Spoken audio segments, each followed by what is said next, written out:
మన చుట్టూ ఉన్న వాళ్ళతో మనకు జరిగే మంచి చెడులను రాస్తే కథగాను, తీస్తే సినిమాగాను తయారవుతుంది. అలా రాసిన ఒక కథను నేను సినిమా తీయడానికి ప్రయత్నం చేస్తున్నాను.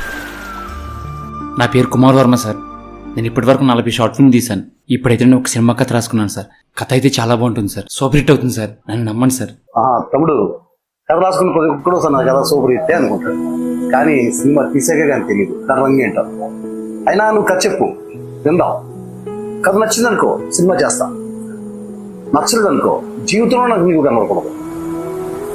సరే సార్, మన సినిమా ఓపెన్ చేస్తే నా కథ చాలామంది జీవితాల్లో జరిగే ఉంటుంది. ఆనందంగా బ్రతికే ఒకటి జీవితంలోకి ఒక అమ్మాయి రావడం, అప్పటి నుండి వాడి జీవితం ఎక్కడి నుండి ఎంత దూరం వెళ్తుందో ఎవరికీ తెలియదు. ఎంతో ఆనందంగా బ్రతికే నా జీవితం ఇప్పుడు జ్ఞాపకాలతో కళ్ళు నీరు చిమ్ముతున్నాయి.